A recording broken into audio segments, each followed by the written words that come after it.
तो ध्यान दो बेटा यहाँ पे देखो स्वतंत्र अवयव का जो नियम है हमने यहाँ पर ये जो सारणी बनाई है इसी के आधार पर क्या क्या समझाया हमने यहाँ पर कि जो 9 पौधे हैं वो अपने को कैसे प्राप्त हुए बेटा राइट। और 3 पौधे कैसे प्राप्त हुए अपने को और फिर 3 पौधे कैसे प्राप्त हुए हैं और 4 इसमें छोटे में जो फर्स्ट पौधा है वो कैसा प्राप्त हुआ है बेटा तो इसी आधार पर हम यहाँ पर देखें बेटा तो इसका जो लक्षण प्ररूप अनुपात निकल कर के आता है वो कितना आता है 9:1:3:3:1 आता है, ध्यान रखोगे ठीक है। अब देखो इसी के बाद हम बात करें बेटा यहाँ पर किसके बारे में जीन प्ररूप अनुपात के बारे में कि जो जीन प्ररूप अनुपात होता है इसको कैसे निकाला जाता है। तो आपको ध्यान रखना है कि मैंने बताया वो आपको एक तो जो लक्षण प्ररूप अनुपात था उसको तो सिर्फ हम बाह्य लक्षण के आधार पर देखते थे, इसको हम किस पे देखेंगे बेटा दोनों लक्षण देखेंगे।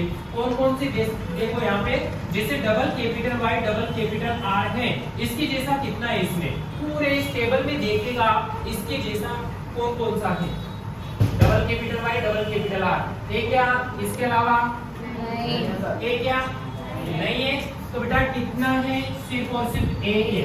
एक ट्रिक होती है जो ध्यान रखोगे आप यहाँ पर क्या कि जो जीन प्ररूप अनुपात है जीन प्ररूप अनुपात की ट्रिक होती है बेटा ध्यान रखना 12:24:12:12:1 यानी कितना अनुपात निकल करके आ जाता है बेटा यहाँ पर 1:2:4:1:1:2:1:1:1 निकल करके आ जाता है, ध्यान रखोगे ठीक है।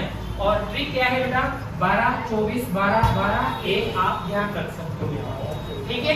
यहाँ तक की बात। अब देखो कैसे जैसे सबसे पहले वाले को देखा हमने कि ये एक ही है इसके जैसा कोई नहीं है तो यहाँ पर एक आ गया। अब देखो इसमें कितना आ गया बेटा 2 तो इसके जैसा देखेगा कितने हैं double capital Y capital R small r कितने हैं इसमें 2 होंगे सिर्फ कितने होंगे बेटा 2 ठीक है।